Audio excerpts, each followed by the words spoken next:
Hello everybody, it's Irish Rebel here, and I am wearing my Redneck Couture. A collared shirt with the arms torn off. Because that's how I roll. It's not that I tuck my arms in and roll around, no. It's just how I roll. Anyways, story time. Remember the last video I said I was going to explain what happened in December and that leads up to 2026? Well, here we go. So one night, myself, my wife, and my son decided to go out to a Christmas party. Great party, had lots of fun, the food was really good. Well, after leaving the Christmas party, we ended up taking the wrong turn. So, as we're driving down the road, I made a wrong turn, and we ended up making it to a yacht club that's in our town.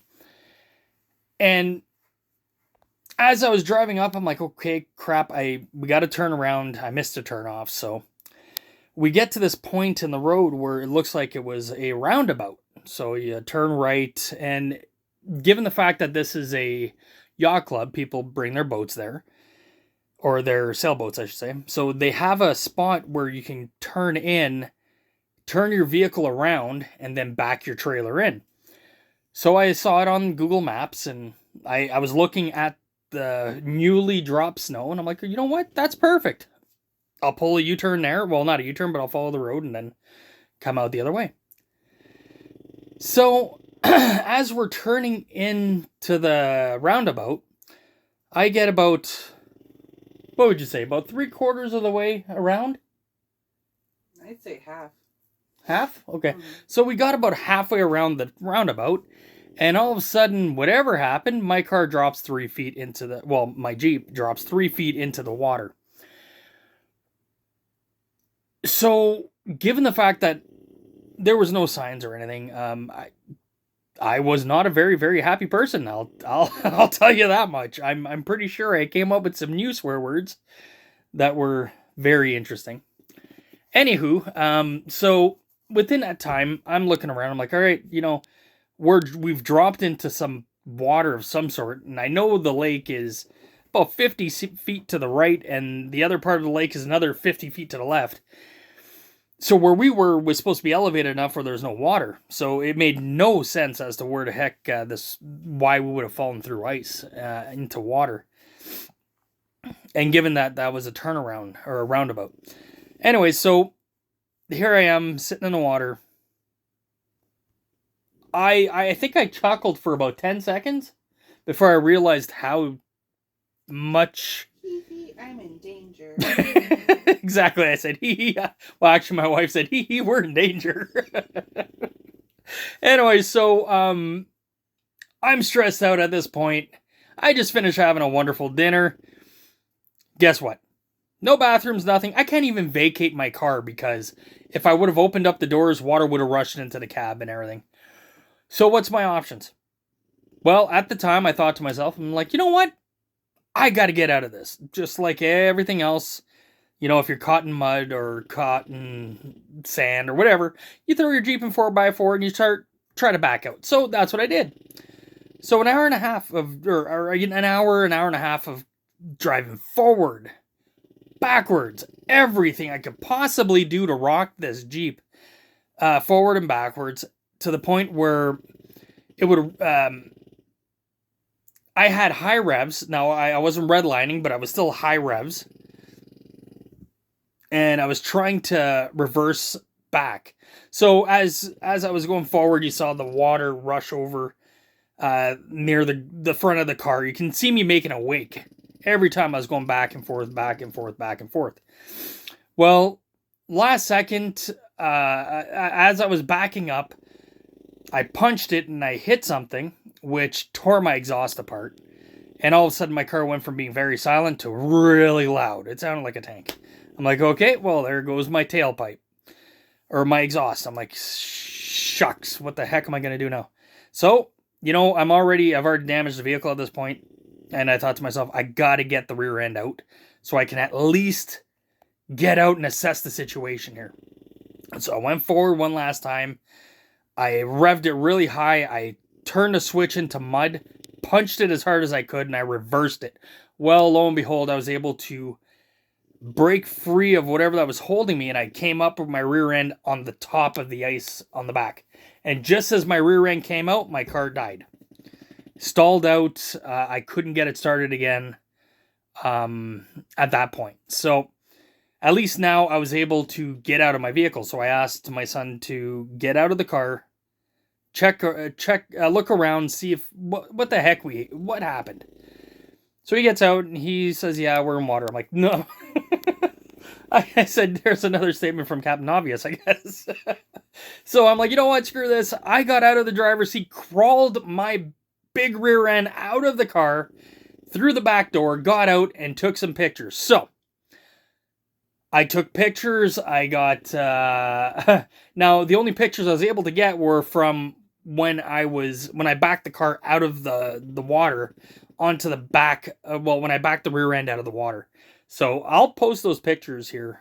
You'll see them as we go.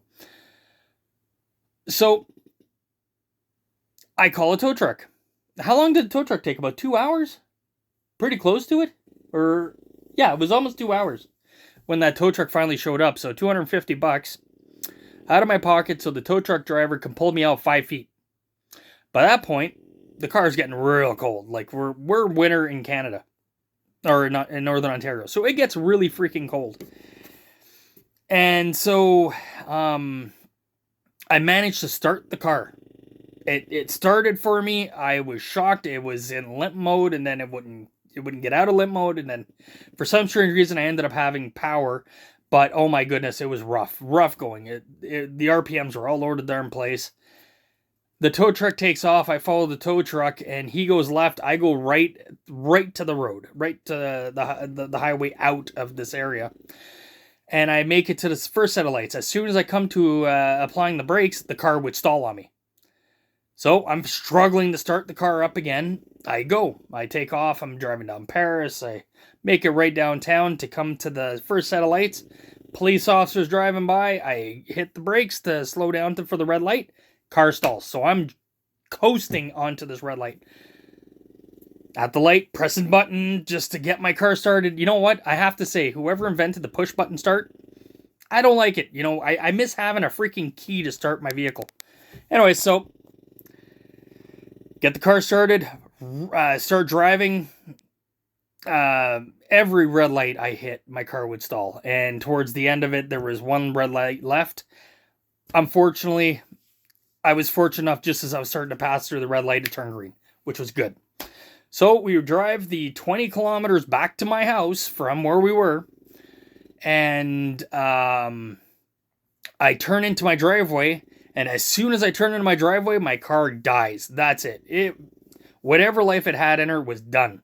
She coasts right to my front door. And that's where my car stays. And of course, my best friend next door calls me up. He's like, "Wow, I can hear your car coming a mile away." So yeah, so right now the car is currently being debated on what's going to be repaired and fault and all that stuff. So yeah, I'll keep you posted. But here's hoping I get my Jeep back. I sure do miss it.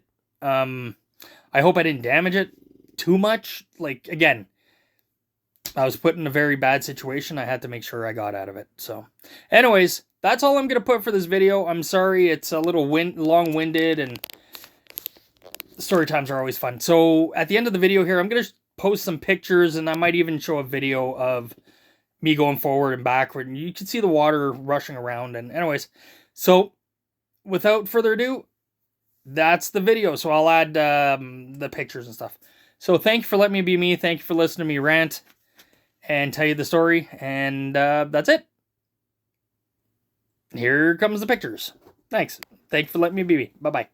It says no parking. It says no parking, but as you can see, there are no other signs anywhere Sorry. saying that this is private property or dangerous. Just another no parking sign. And we came here and we didn't think we'd be able to turn around there, so we went around here And I'm gonna open the window. As you can see, what happened to us is still there, but there was no mud. This was all smooth when we saw it. There's no sign here saying to go except to go straight, which means absolutely nothing if you don't need to go to the yacht club. And the only private property sign is on the fence. We're gonna drive right up to